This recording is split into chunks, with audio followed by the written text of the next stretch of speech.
What's up, everybody? It's that time of year once again for me to go over Funko's highs and lows for the year. I did this for the first time last year for 2017, so of course I'm about to do this for 2018. And I want to be very clear up front.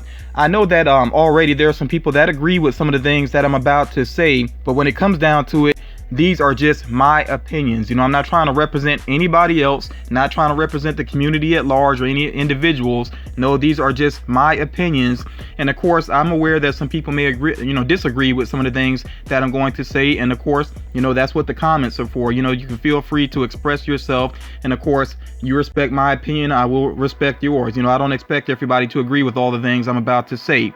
But again, I'm going to focus on Funko's highs and lows and some things that are sort of in the middle as well. And I'm going to go ahead and get into it right now.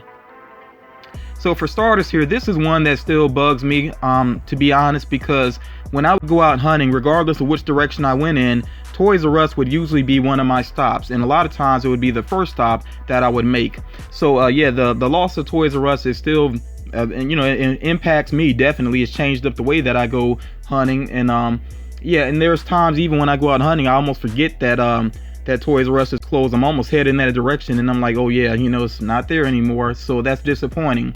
Now I am aware, of course, that about the whole Jeffrey's Toy Box thing, which is I guess setting up or already set up in some stores in certain states here in the US, and I'm aware that Toys R Us is still active in Canada and maybe some other countries as well. But yeah, as far as where I live and just my personal experience, yeah, I definitely feel the loss of Toys R Us still. So next up here, the Amphibian Man. I've been over this a couple of times on my channel by now. I even did part of the roast that I did focused on this. So the Amphibian Man from The Shape of Water, I'm not going to say too much about it because like I said, I've already addressed it. But yeah, I'm still bugged about the redesign. I wish that they had stuck with the original. I don't know why they had to change it. It must have been something to do with the license holder there. But one thing that does bother me though still is that there are some retailers that have the original designs with their listing. So to me, that's kind of misleading. Some people are going to order this pop and not get exactly what they thought they were going to get. So I wish they would make that change and make that change very quickly. Funimation. Now I gotta be honest, I'm just glad that I don't collect anime pops because it does seem like it would be kind of aggravating, even though overall this was a great year for anime pops with Funko. But as far as the exclusives are concerned, especially the Funimation exclusives, it has been a headache for people. I can definitely see that. Part of it is because their servers just don't seem up to snuff when it comes to dealing with high traffic.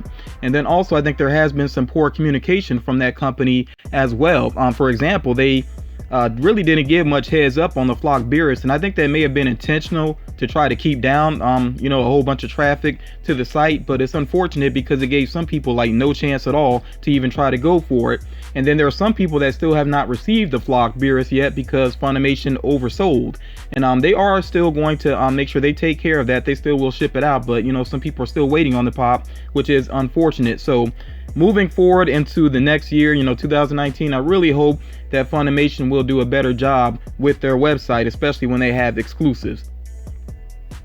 So we're kind of into gray area here now because I know people have mixed feelings on the Adorbs, and for some people there are no mixed feelings, they just absolutely hate them, but there are definitely fewer Adorbs being produced now, which I think is unfortunate. There are some characters that don't become Dorbs at all anymore. There's some full series that don't have any Dorbs anymore. And I noticed also that a lot of Dorbs now are becoming exclusives, especially Funko Shop exclusives. So it's not like I go out hunting specifically for Dorbs, but if I come across some that I like, I'll pick them up. If I see some, on the Funko Shop that I'm interested in, I'll go for them. So yeah, for people that are interested in them, yeah, it's definitely a change now that there are fewer of them being produced. And if you are a Dorbs collector, let me know what you think about this. Have you really noticed, this sudden drop in the amount of Dorbs that are being produced? And this is a question that I think people have been kind of throwing around lately. Are there too many Chrome Pops? For some people, it's an automatic yes. My personal opinion, I say not necessarily. Yes, there have been a lot of Chrome Pops this year, and that does include, of course, the Thanos Pops, the Chrome Batman Pops. We had the Chrome Vegeta, of course, Super Saiyan Vegeta, which I think, I'm trying to remember if the gold one came out this year as well. There's been so much So many releases, though it's kind of even tough to remember, but I feel like that may have been earlier this year or late last year. But regardless, yeah, there's been a lot of Chrome Pops, and that does include the Marvel Chrome Pops as well. Now, the reason I say I don't think necessarily that there's been too many Chrome Pops is because, for one thing, if you don't like them, you don't have to buy them. I don't think they're hurting anything. If you don't like them, you don't have to buy them. Me personally, I do like some of them. I like some of the Chrome Batman Pops. I like some of the Marvel Chrome Pops. I actually have 2 on the way to me right now. So I think they look cool. It's personal taste.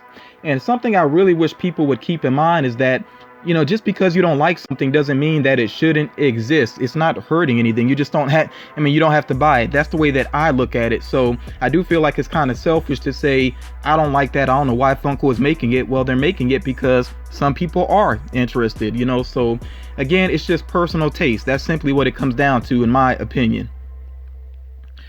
Now, this year, as I was thinking about, what I wanted to include in this video, it came to my mind that I'm like, wow, DC did not get a lot of love this year, and I don't completely put that on Funko because honestly, this seems like almost like a transition year for DC, where they're trying to get their legs back up under them as far as movies are concerned. They just had one movie this year, which was Aquaman, and it was right here at the end of the year. So of course that affected, how many pops were produced related to DC Comics. And then Legion of Collectors, of course, has not found a home. That's something that people have been asking about, and there's still no word about that right now. I do want to remind people again, though, that there are DC related boxes out there, including the Batman 66 box and the Aquaman box, both of those with Target. So if people support what there is available of DC enough, including the upcoming pops of Constantine and the Batman Who Laughs, if people really show for support for what is available relating to DC, then maybe that will, draw Funko's attention, and we'll just have to see what happens. I think we'll see a better year for DC, in 2019, because basically DC Comics is going to have more going on, and Warner Brothers, as far as the movies and the entertainment, there's going to be more going on. There's going to be more shows, more movies, so I think that will have an effect on the output of the figures. Now, next up here, again, we're still in the gray area right now, because I know that some people really aren't concerned about value when it comes to collecting. But for people that do pay attention to it, you may have noticed throughout this year that there's been some sudden decreases in the value of some figures that started off pretty high value. Even some figures that started off well above $100 value have just steadily dropped down now. I know a good example is the Notorious B.I.G. with Crown, which was a Toy Tokyo exclusive. That one started off, I don't know if it got to triple digit, it may have, but I know that it's down to like 30 something now, $30 something in value. So it's been a huge drop. And the main reasons why, these are the reasons I think this is going on. For one, some pops are being produced in greater numbers. I think that's just easy to see, because a lot of people are able to get them. So when it says, something says limited edition or, exclusive, whatever it is, that doesn't always really mean that it's that limited. That could mean still a large number. Also, there are some characters that are being reproduced with updated molds. We see this happening with some of the ad icons, like of course the General Mills mascots. We saw them reproduced with the bowls in their hands. So things like that are taking place. And then also there are just way too many people trying to sell pops, and it's just simple economics. When you have too many people trying to sell, then the value of things goes down, and I think that's been happening a lot. Of course, there are a lot of flippers out there trying to make a quick buck on Funko, and it's really just not the smartest hustle, to be honest. So yeah, way too many people trying to sell, and that's negatively affecting the value. Now, some of you may be saying, I don't collect for value, I really don't care about this, but if you ever find yourself in a tight situation, especially if you have something like medical bills to deal with, then I think you would want your collection to have some value. It could be something that could help you out if you have some valuable pops to sell. So yeah, even if you don't collect necessarily for value, I think you should still want your collection to have some value, just in case of a rainy day. Now again, we're still in the gray area, because I know some people have mixed opinions about Yoko, but I really feel that Yoko was a great representative for Funko. For me, honestly, I felt like she was the face of the company, because I saw her more than pretty much anybody else from the company, except for maybe Cam. So, and they would be together doing a lot of unboxing videos. Of course, she was always at Funko events and everything. She was just like that go-between, with the company and the community, basically. So not having her around anymore. And by the way, I have no idea why it is that she's not with Funko anymore, and I'm not going to speculate on that. Yeah, but not having her around, and me personally, I feel like her presence is missed. And to be honest, I just haven't gravitated too much towards the other presenters that they have now for their videos and everything. I mean, they get the job done, but I just don't feel like they really grabbed, my attention. I felt like Yoko had a decent personality. She did good at her job, so yeah, like I said, I know some people have mixed opinions about her, but I definitely think her presence is missed. Now, getting into the highs here, the positives, we're going to focus on some positives now, some clear positives in my opinion. I think Funko's 12 Days of Christmas ran smoother than it did last year. Last year was pretty much a mess. They had a lot of issues with people using bots and jamming up the website, the Funko pop-up shop. There were just a lot of issues last year, especially because there were more ad icons last year with the 12 Days of Christmas. So of course that had an impact on it. But this year, like I said, I think things went much smoother. I think more people were able to get what they really wanted. Of course, not everybody got everything they wanted, but I think it was easier for people overall. And I think it was a good mix of figures as well. I think it was at least on par with what they did last year. So I consider it to be a win for Funko.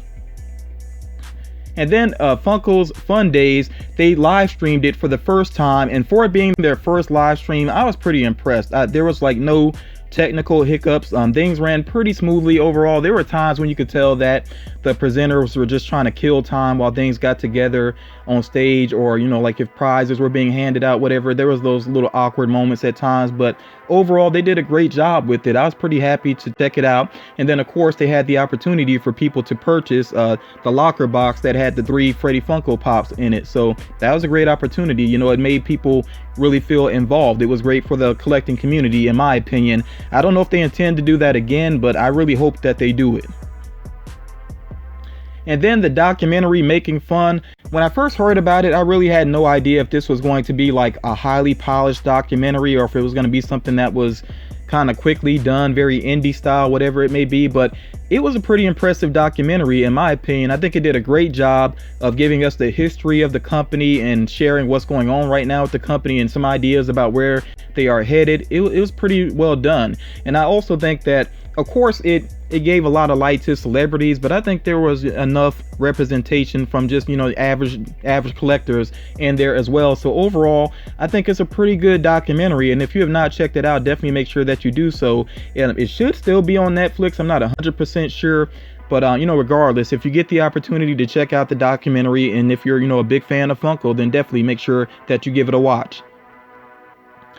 Now, I gotta say, year by year, and I've been collecting now about 3 years or so, but year after year, Funko definitely keeps stepping it up with their designs, and I think this was a phenomenal year. I was looking back over, I was going through Stashpedia and Pop Price Guide, just looking basically overall at everything that came out this year, and it's impressive. It really is impressive how many designs just are sharp. They're on point. Not always the greatest paint jobs. I know that's something that Funko is still working on improving, and they're making some changes so that can improve. But yeah, as far as designs go, it has been a highly impressive year, and these are just a couple of the ones that stand out to me. I'm not going to do like a separate top 10 list. So if I was forced right now to say what are the top 10 of the year, just in terms of design, not maybe necessarily my personal favorites, but just in terms of designs, I would probably have to go with the ones that you're seeing right here. And as far as my number 1 favorite of the year, I actually do have a number 1 favorite, and that is the Venomized Hulk. That is absolutely my favorite of the year. I love that pop. When I first got it, I was very happy with it. It looks even cooler in hand, up close. So yeah, very happy with that pop. And like I said, these others are impressive here as well. If you ask me on a different day, or even on a different hour, a different minute, I might have a slightly different list. But for right now, these are the ones that jump out in my mind. But overall, I think this was a phenomenal year for Funko in terms of design. And then also, I gotta say, the variety across genres has really improved with Funko. They did so much new stuff this year. I'm highly impressed by that. I mean, of course, I do Funko News, and I'm always seeing what is new with them. And it seems like they always have something new on the way in terms of different properties, different licenses that they have obtained. And I know for some people, of course, there are still things that you want to see, but I really want to talk about this for a moment here. I wish that more people had the glass is half full mentality when it comes to Funko, because I definitely see it that way. Really, it's more than half full. I mean, think about it. What other company can you say has as many licenses as Funko does? I really cannot think of another company that has this many licenses and produces this, amount of products based off of these licenses. They have a lot available. So, of course, we're insatiable. We always want to see more, but I think we really should give credit where credit is due, that Funko does a lot. And if they have not done something that the community wants to see, it's not on them. It's just because they haven't been able to obtain the license. It's because of other companies not wanting to give up the license, so Funko is really listening to the community and trying to do all that they can to keep the community pleased, because of course that makes them money. They're a business, and I think they actually do care. That's something that I really got from the documentary. I think they genuinely care about the community. So yeah, like I said, glass half full mentality. That's at least the mentality that I have with Funko. I'm overall pretty happy with the things that they have done. They're not perfect by any means, but I think they really have done a lot that is impressive. So that pretty much sums it up, for my highs and lows as far as Funko is concerned for 2018. I put a lot of thought into this, but there may be some things that escape my memory. If I did this on another day, I'm sure it would be different. But I'm going to stand by what I said here for now. And I definitely want to hear from you all. What do you think were Funko's highs and lows for this year? Also, as far as your own personal collecting experience, share your own personal highs and lows as far as that is concerned as well. And, feel free to do that down in the comments. For me, it's pretty easy. I would say that, well, let me do the low first. Let me get the negative out of the way. As far as the low is concerned, because I do Funko news, I do see a lot of negativity. It seems like some people are just always unhappy with what's going on with Funko and what's going on with collecting, and I just don't get it. I really feel like if you're collecting, it should be because it's something that makes you happy. So I just don't get why I see so much negativity sometimes down in the comments. It's unfortunate, and sometimes it can kind of be a drag to read the negative comments. But on the plus side, as far as a high is concerned for me, I have connected with a lot of positive people. Trust me, there are a lot of positive people within this community, and that, people that really do lift up my spirits to interact with them. And, fellow YouTubers and, just collectors in general, it's just been a great experience overall. So, I wouldn't change it. It's been a great year for me personally, as far as collecting is concerned and YouTube is concerned. I'm pretty happy with it. But yeah, I look forward to reading your comments. Definitely let me know what you think about the highs and lows, as far as they're concerned, your own collecting experience. Really look forward to checking that out. Drop a like if you like the video. Share the video if you think it's, anybody would be interested in it that and I'll talk to you all again real soon.